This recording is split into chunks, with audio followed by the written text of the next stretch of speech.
العالمين والعاقبة للمتقين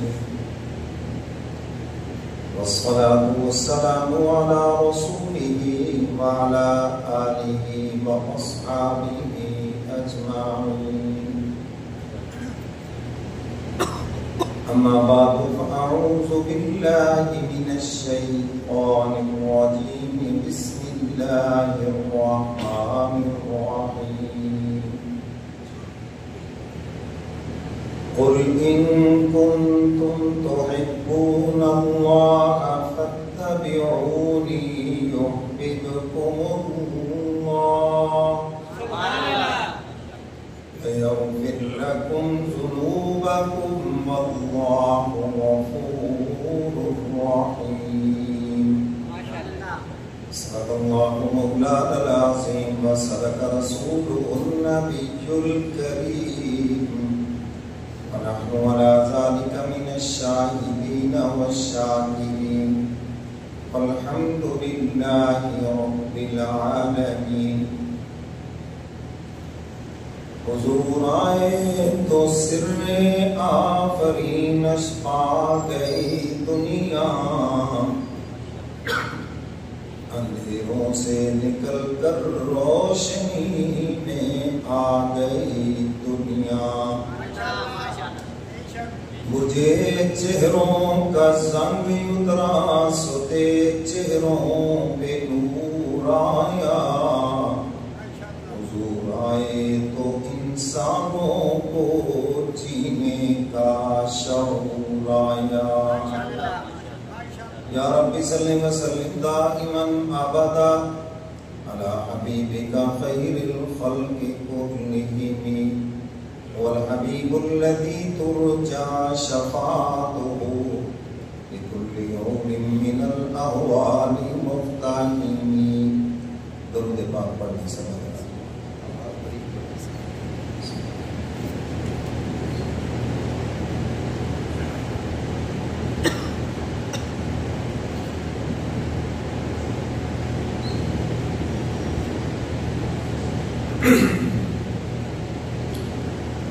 میرے واجب الاحترام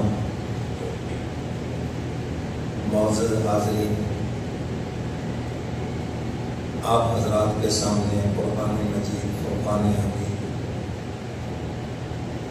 کلام الہی میں سے آیت کریمہ تلاوت کی ہے. دعا فرمائیں کہ حق تعالی مجھے شرح صدر کے ساتھ بیان کرنے کی اور ہم سب کو قرآن و سنت کے عمل کی توفیق عطا فرمائے. آمین. اب تعالیٰ نے اپنے محبوب کی زبان مبارک سے ہمیں اپنا پیارا بننے کا نسخہ بتایا ہے، کیونکہ محبوب کی زبان سے جو بات نکلتی ہے وہ بھی محبوب ہو جاتی ہے. مجھے تو اپنے ہی سمجھ آ رہی، جاؤ بھی اس کے پاس آواز بریک کرو، گونج سی آ رہی ہے کہ ختم کرو. محبوب کی زبان سے جو بات نکلتی ہے وہ محبوب ہو جاتی ہے، اور جو عاشق ہوتا ہے وہ پھر محبوب کی بات کے اوپر مر مٹتا ہے، کیونکہ وہ محبوب کا عاشق ہے. وہ محبوب کی بات پہ مر مٹے گا. اب بہتر ہے، بس یہیں پر اس کو کھڑا کر دو. وہ عاشق ہے، محبوب کی بات پہ مر مٹے گا، اور جو عاشق نہیں ہے وہ ہیلے بہانے کرے گا. اس کی زبان پر روز کوئی نہ کوئی نئی بات ہوگی. یہ مجبوری بن گئی جی، بس وہ میں آنے لگا تو بس یہ ہو گیا جی، وہ ہو گیا، اچانک یہ ہو گیا. یہ کھوٹے اور منافق لوگوں کے کام ہیں. جو مخلص لوگ ہوتے ہیں وہ ہر مجبوری، ہر رکاوٹ توڑ کر منزل پہ پہنچتے ہیں۔ مخلص کو بھی کبھی مجبوری ہو سکتی ہے، بیماری ہے اور وہ خوشی غمی ہے، لیکن روز نہیں ہو۔ غزوہ تبوک کے موقع پر حضور نے حکم دیا، کھجوریں پکی ہوئی ہیں، سال کی محنت ہے سر پر، مخلص سے سب میدان میں آ گئے، اور جو منافقین تھے کوئی سر باندھ کے پھرتا ہے، کوئی ٹانگ باندھ کے لولا لگڑا بنا پھرتا ہے، کسی کی کوئی مصروفیت، کسی کی کوئی مجبوری، اور جبریل امین پاس بیٹھے ہیں اور بتا رہے ہیں کہ اللہ کے محبوب جھوٹ بول رہا ہے۔ تو میرے محترم سامعین، عاشق مر مٹتا ہے بات پر، اس لیے تو محبوب کی زبان سے یہ بات نکلوائی کہ جو محبوب کے سچے عاشق ہیں محبوب کی بات پہ مر مٹیں گے۔ آج بھی جو اللہ کے عاشق ہے، دین کے عاشق ہے، وہ جائیں گے جہاں بھی جانا پڑے، اور جو بیچارے دال روٹی والے ہیں ان کی زبان پہ سینکڑوں بہانے ہیں۔ حضرت گرمی بہت ہے، دل بڑا چاہتا ہے آپ کے پیچھے جمعہ پڑھیں، بات ہوتا ہے گرمی بہت ہے، گرمی چلے گی تو پھر سردی آگے، سردی بہت ہے، ٹھنڈ بڑی جلدی لگ جاتی ہے، اب سردی چلے گی تو مصروفیت آگے، بس یہ اصل میں یوں ہے وہ ہے۔ تو وہ خود ہی اپنی زبان سے بتلا رہے ہوتے ہیں کہ ہم کیا ہیں۔ محبوب کی زبان سے اسی لیے نکلوایا کہ جو عاشق ہے وہ محبوب کی بات پہ مر مٹیں گے، محبوب کے حکم پہ مر مٹیں گے۔ ایک بادشاہ کا ایک غلام بادشاہ کا عاشق بھی تھا۔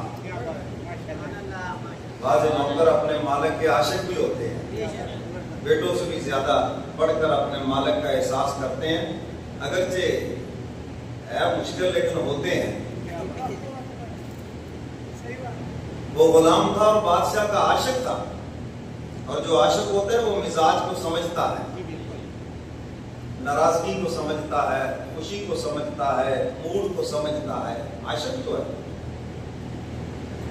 بادشاہ نے پہاڑ کی طرف دیکھا اور بھی لوگ ساتھ ہیں، اور یہ غلام دوڑا گیا اور جا کے پہاڑ کی چوٹی سے برف لے کر آیا۔ جب برف لے کر آیا تو بادشاہ نے کہا شربت بناؤ بھائی، اور یہ برف ڈالو ٹھنڈا کر کے مجھے پلاؤ۔ لوگوں نے کہا کہ بادشاہ نے منہ سے تو نہیں کہا کہ برف لے کر آؤ، یا میں نے شربت پینا ہے، تمہیں کیسے پتا چلا؟ ہم بھی تو ساتھ تھے۔ اس نے کہا بادشاہ بھی ہے، یہ میرا محبوب بھی ہے۔ اس نے جب ادھر نگاہ اٹھائی تو میں سمجھ گیا یہ ایسے نگاہ نہیں اٹھائی، برف کی طلب ہے بادشاہ کے دل میں۔ اور دیکھ لو جو ہی لے کر آیا تو اس نے کہا کہ شربت بناؤ اور یہ برف اس میں ڈالو۔ یہ ہے عاشقانہ باتیں۔ حضرات صحابہ کرام حضور علیہ السلام کے اشاروں پہ مر مٹتے تھے، اور اس دھرتی پر حضور علیہ السلام کے سب سے بڑے عاشق حضرات صحابہ کرام ہیں۔ ان جیسا عشق قیامت تک کوئی بھی نہیں کر سکتا۔ حضور علیہ السلام مدینہ شریف میں ایک دن شہر سے باہر نکلے، دیکھا کہ ایک بڑا خوبصورت مکان ہے، گنبد ہے، بڑا آج کے دور میں جیسے کہتے ہیں ویل ڈیکوریشن، ویل ڈیکوریٹڈ ہے۔ حضور علیہ السلام نے دیکھا، پوچھا بھی کس کا ہے؟ خوبصورت مکان ہے۔ حضرات صحابہ کرام نے بتایا اللہ کے محبوب فلاں آپ کا غلام آج کل بڑے پیسے آئے ہیں ان کے پاس، تجارت میں بڑا نفع ہوا ہے، انہوں نے بڑا خوبصورت مکان بنایا، ہمارے پاس بھی پیسے آئے تو ہم بھی یہی کرتے ہیں۔ سب سے پہلے مکان کی طرف دھیان ہوتا ہے، تو انہوں نے اس لیے خوبصورت مکان بنایا۔ آج کل بڑی فراوانی ہے، حضور علیہ السلام خاموش ہو گئے۔ اگلے دن وہ صحابی تشریف لائے، اب ذرا میری طرف دیکھو، انہوں نے آ کے سامنے سے سلام عرض کیا، ہاتھ آگے کیا، تو حضور علیہ الصلوۃ والسلام نے اپنا رخ انور یوں پھیرا۔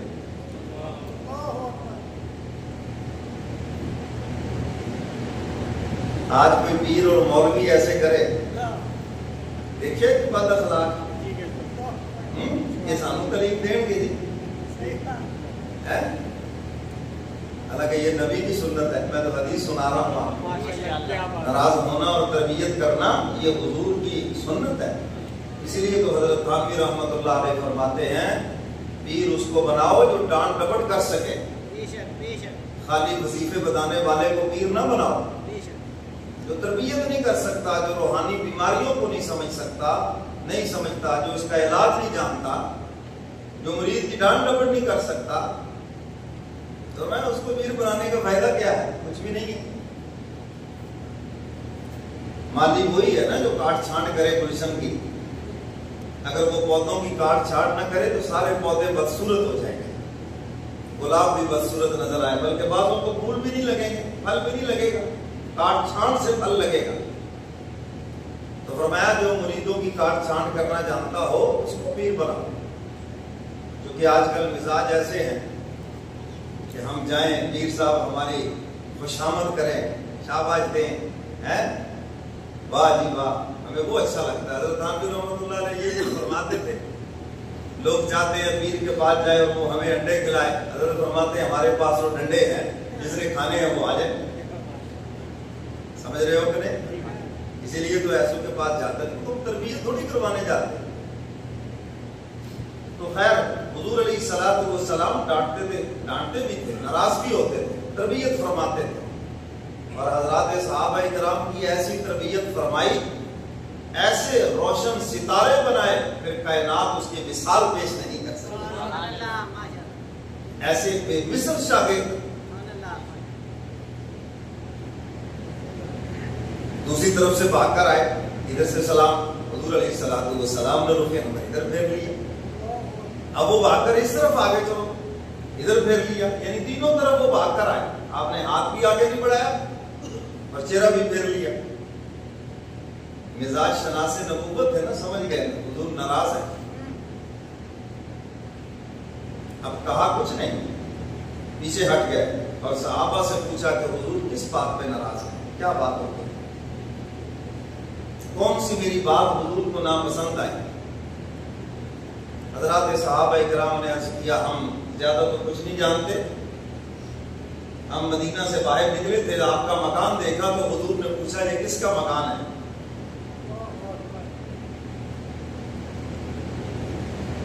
تو ہم نے بتایا یہ آپ کے فلاں غلام کا مکان ہے، آج کل کاروبار میں بڑی برکت ہے، مال کی فراوانی ہے، تو گھر بنایا۔ بس حضور نے پوچھا، ہم نے بتایا، حضور خاموش ہو گئے، سمجھ گئے کہ کسی سے حضور ناراض ہے، اور گئے جا کر اس مکان کی اینٹ سے اینٹ بجا اور آ کر یہ نہیں کوئی احسان جتایا کہ یا رسول اللہ آپ اس سے ناراض ہو، ہم نے کرا دیا جی، کوئی بات نہیں، آرام سے مجلس میں بیٹھ گئے۔ حضور علیہ الصلوۃ والسلام پھر کچھ دنوں کے بعد تشریف لے گئے، پوچھا بھی ادھر کو ایک مکان تھا بڑا خوبصورت، عرض کیا اللہ کے محبوب آپ نے ناراضگی کا اظہار کیا اور انہوں نے اس کی اینٹ سے اینٹ بجا دی۔ حضور علیہ الصلوۃ والسلام تشریف لائے، پھر ان کو بلایا اور سمجھایا، اور میں آخرت کے مسافر ان بکیڑوں میں نہیں پڑتے، دنیا کے لیے اتنا ہی بناؤ جتنا یہاں رہنا ہے، اور آخرت کے لیے اتنا کرو جتنا وہاں رہنا ہے۔ ابھی ہجرت کر کے مکہ سے غریب صحابہ آئے ہیں، سب کے کسی کا ٹوٹا پھوٹا مکان ہے، کسی کا ہے ہی نہیں، تو مسجد نبوی میں لیٹا ہوا ہے، تو تم ایسا خوبصورت مکان بناؤ گے تو باقی کیا کریں گے بیچارے؟ کیا تربیت فرمائی؟ تو فرمایا اتنا کر لو جتنا یہاں رہنا ہے۔ اچھا میں آپ سے پوچھتا ہوں، حضور علیہ الصلوۃ والسلام آ کر ہمارے محلات دیکھیں تو شاباش دیں گے نا؟ میرے عاشقوں نے کمال کر دی ہے. تو میرے محترم سامعین، مکان ضرورت کے لیے ہے، تو یہ نہیں کہ مکان بنانا حرام ہے یا غلط ہے.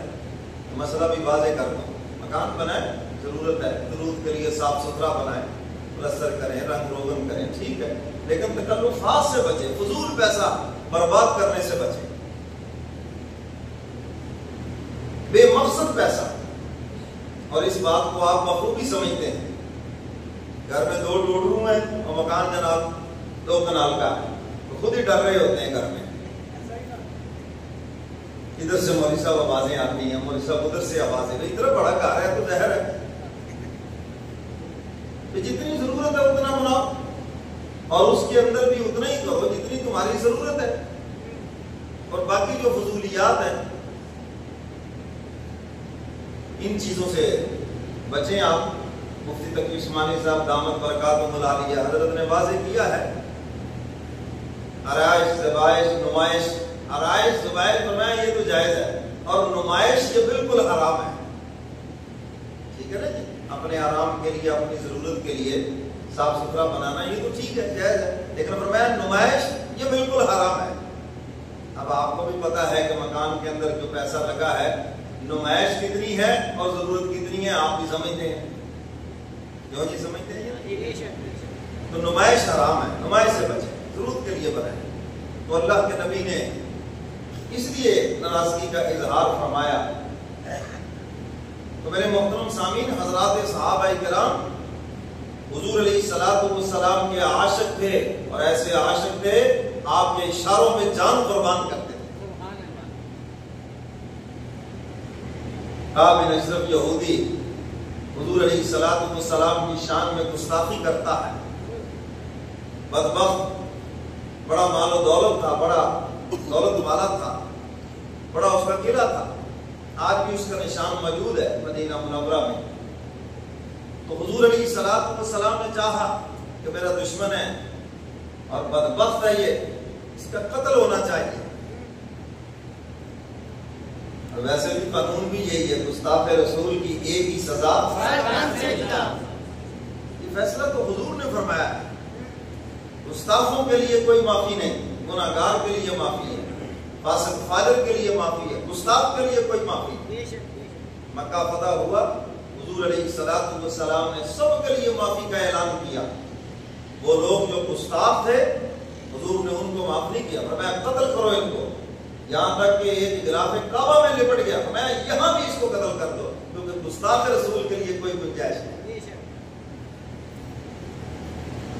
اب ایک صحابی گئے، رات کی تاریخ، چونکہ واقعہ لمبا ہے، اس کو قتل کیا، اور قتل کر کے اس کے محل سے چھلانگ لگائی، نیچے گرے تو ٹانگ ٹوٹ گئی. گھسٹتے ہوئے مسجد نبوی میں پہنچے. فجر کی نماز کا وقت ہے، اذان ہو چکی ہے، اور اپنی پگڑی سے اس ٹوٹی ہوئی ٹانگ کو باندھا ہوا ہے، اور آ کر ستون کے پیچھے چھپ کے بیٹھ گئے. صحابہ نیکی کر کے چھپتے تھے، ہم نیکی کر کے چھاپتے ہیں. 1000 روپے کسی غریب کو دیتے ہیں، 15 آدمی پکڑ کے چلو جی تصویر بناؤ جی، چھاپ رہے ہوتے ہیں. آگے چھپ کے بیٹھے ہیں ستون کے پیچھے. نماز کا سلام پھرا، حضور علیہ الصلوۃ والسلام اپنا رخ انور صحابہ کی طرف فرماتے. ہزاروں کو مجمع، ہر وقت 10-20 ہزار صحابہ موجود ہوتے تھے. اتنا بڑا مجمع، کوئی اپنا خواب بیان کرتا، کوئی اپنا اور کو مسئلہ بیان کرتا. حضور ان کی باتیں سنتے، کچھ دیر تشریف فرما ہوتے. جبریل امین آ گئے اور آ کر مبارکباد دی، حضور مبارک ہو، آپ کا دشمن قتل ہو گیا. حضور نے فرمایا کس نے کیا ہے؟ یا رسول اللہ آئیے بتاتا ہوں. وہ جو ستون کے پیچھے چھپ کے بیٹھے ہیں صحابی نے کیا.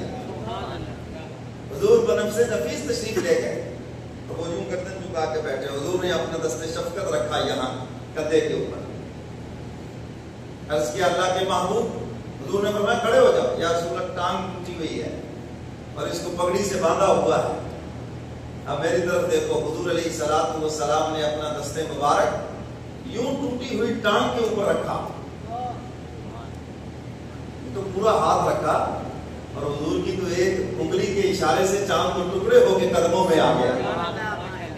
ہاتھ رکھا نا جب ٹوٹی ہوئی ٹانگ کے اوپر, پنڈلی کے اوپر, گھٹنے سے نیچے سے ٹوٹی تھی ٹانگ, تو صحابی فرماتے ہیں ایک دم وہ ٹانگ جڑ گئی اور مجھے ذرا بھی تکلیف نہیں, تکلیف بھی ختم ہو گئی. یہ میرے نبی کا معجزہ ہے. معجزے کے اندر ہاتھ نبی کا ہوتا ہے, پیچھے طاقت اللہ کی ہوتی ہے. یاد رکھنا, طاقت اللہ کے پیچھے ہوتی ہے. تو میرے محترم سامعین, حضور کے اشارے کو سمجھا اور حضور کے دشمن کو قتل کیا. ہم تو حضور کے حکم کو بھی نہیں سمجھتے ہیں, عشق کے دعوے اتنے بڑے ہیں جی, اور اپنے آپ کو سبھی جنتی سمجھتے ہیں, میرے سے بڑا کوئی دیندار کوئی نہیں. تو حضرات صحابہ کرام حضور علیہ السلام کے سچے عاشق تھے, اور ان کی محبت دو طرفہ تھی. ان کی محبت دو طرفہ, ہماری یک طرفہ ہے. ہماری محبت کیا ہے؟ اپنی مرضی سے محبت ہے. ساڈی ہوبا جی اسی تانوں کھیر کھوائیے, ساڈی ہوبا تانوں جناب چاول کھوائیے, اس بیچارے کو شوگر ہو, پیر صاحب کو, مولوی صاحب, ساڈی ہوبا جی بس, چاہے اس کا بیڑا غرق ہو جائے, اے جی تانوں کھوائیے. اگر وہ بیچارہ کہہ دے جناب تو میرے لیے فلاں چیز بنا لو, یہ تو نفرت ہی بہت ہے. یہ یک طرفہ باتیں ہم کر رہے ہیں. ہم اپنی مرضی سے حضور سے محبت کر رہے ہیں, اپنی مرضی جو ہمارے جی میں آتا ہے. کوئی لڑیاں لگا کے محبت کر رہا ہے, کوئی جھنڈیاں لگا کے محبت کر رہا ہے, کوئی جناب بازار سجا کے محبت کر رہا ہے, کوئی جناب کسی اور انداز سے محبت کر رہا ہے. یہ یک طرفہ ہے. محبت تو وہ ہے جس کو حضور علیہ السلام پسند فرمائیں اور حضور بھی اس سے محبت فرمائیں. اور اس آیت مبارکہ میں یہی چیز بیان کی گئی. اگر دو طرفہ محبت چاہتے ہو پھر نبی کی اداؤں کو اپنا. فرمایا قُلْ إِن كُنتُمْ تُحِبُّونَ اللَّهَ فَاتَّبِعُونِي يُحْبِبْكُمُ اللَّهُ وَيَغْفِرْ لَكُمْ ذُنُوبَكُمْ وَاللَّهُ غَفُورٌ رَحِيمٌ. اب تعالیٰ فرماتے ہیں میرے محبوب اپنی زبان مبارک سے فرما دیجئے, اگر تم اللہ کو اپنا دوست بنانا چاہتے ہو. اب تعالیٰ فرماتے ہیں میرے دوست بننے کا ایک ہی نسخہ ہے, فَاتَّبِعُونِي, میرے محبوب کی اتباع کر لو, یحببکم اللہ. اب تعالیٰ فرماتے ہیں جب میرے محبوب کی اتباع کرو گے تو ہم خود تمہیں چاہنے لگ جائیں گے, پھر تم ہمارے محبوب ہو جاؤ گے, تمہاری محبت دو طرفہ ہو جائے گی. فرمایا مجھ سے محبت کی علامت یہ ہے اتباع رسول, میرے کملی والے پیغمبر کی اتباع, یہی میری محبت کی علامت ہے. دو طرفہ محبت. فرمایا فَيَغْفِرْ لَكُمْ ذُنُوبَكُمْ وَاللَّهُ غَفُورٌ رَحِيمٌ. اب تعالیٰ فرماتے ہیں کہ جب میں تم سے پیار کروں گا, بتقاضۂ بشریت انسان ہونے کے ناطے تم سے خطائیں ہوں گی, غلطیاں تو ہوں گی نہ تم سے. اب تعالیٰ فرماتے ہیں پھر میں جن سے پیار کروں گا میں ان کی خطاؤں کی طرف نہیں دیکھوں گا بلکہ اپنے محبوب کی اداؤں کی طرف دیکھوں گا. جن سے میں پیار کروں گا قیامت کے دن مجرم بنا کر کٹہرے میں کھڑا کر کے رسوا نہیں کروں گا بلکہ اپنی شان رحمت سے معاف کر کے جنت میں داخل کروں گا. یہ دو طرفہ محبت ہے, دو طرفہ. اور دو طرفہ محبت تب ہوگی, اب تعالیٰ فرماتے جب محبوب کی اتباع کرو. اگر محبوب کی اتباع نہیں ہے تو فرمایا پھر یہ تمہاری اپنی محبت ہے بس. اور میرے مرشد بڑی خوبصورت مثال دیا کرتے تھے. ایک ساتھی رحمت اللہ علیہ کی وہ حکایت سنایا کرتے تھے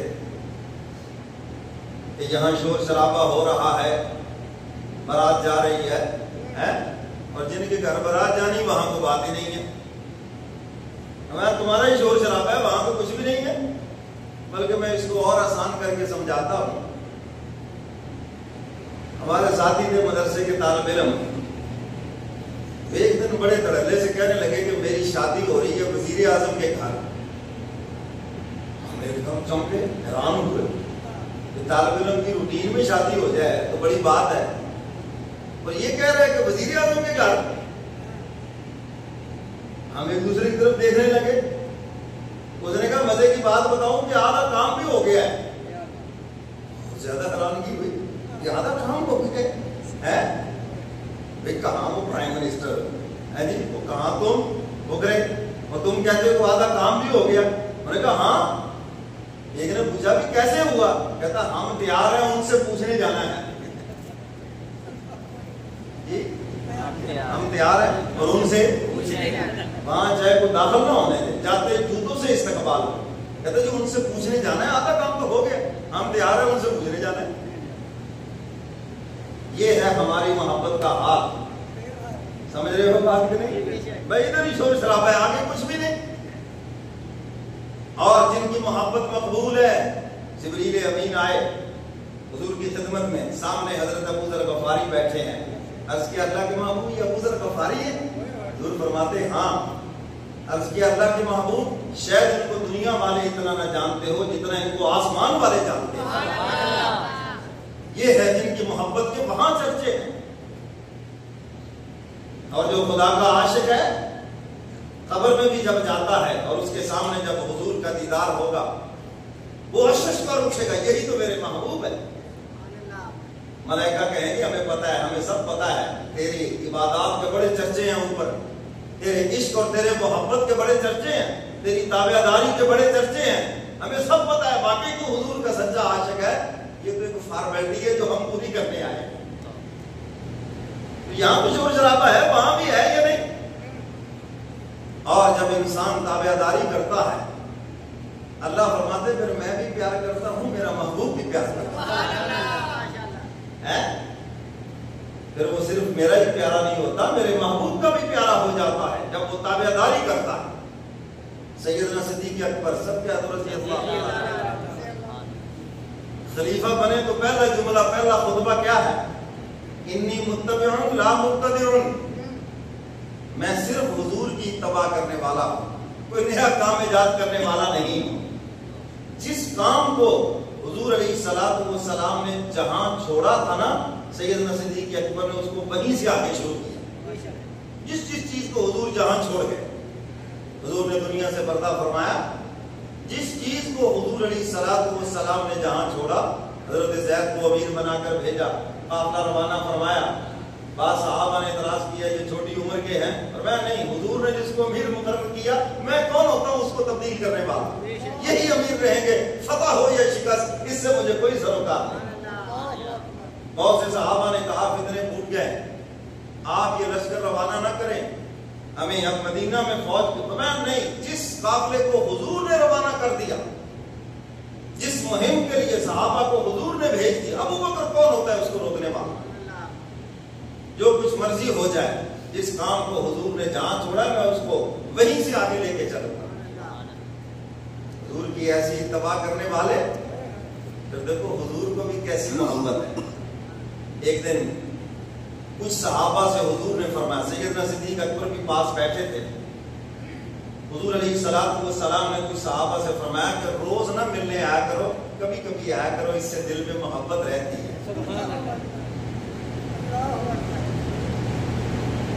سمجھ آ رہی ہے بات؟ حضرت عامر رحمۃ اللہ علیہ بھی غالباً اس کا بھی اسی قسم کا مفہوم ہے. فرمایا مرشد سے علم دین سیکھنے کے لیے، تربیت کے لیے جاؤ، باقی اس کے نجی معاملات میں نہ پڑھو. وہ انسان ہے، انسانوں والی عادتیں، انسانوں والی سارے معاملات ہیں. پھر دل میں وہ عظمت نہیں رہے گی، احترام نہیں رہے گا. جب احترام نہیں رہے گا تو فیض سے خالی ہو جاؤ. الدین کلہ ادب، سارا دین ادب کے اوپر مشتمل ہے. جب بلا تکلفی زیادہ ہو جائے گی مرشد سے، پھر وہ احترام نہیں رہے گا. ڈاکٹر عبدالرئیس شیخ الاسلام مفتی تقی عثمانی صاحب، مفتی رفیع عثمانی صاحب نور اللہ مرتضی اپنے والد میرے بھی دادا پیر حضرت مفتی محمد شفیع صاحب رحمۃ اللہ علیہ ان سے درخواست کرنے لگے کہ ابا جان آپ حضرت تھانوی کے خلیفہ ہیں، آپ ہمیں اپنا مرید کر لیں. یعنی بیٹا باپ سے کہہ رہا ہے کہ آپ ہمیں اپنا مرید کر لیں. حضرت فرمانے لگے باپ اور بیٹے کے اندر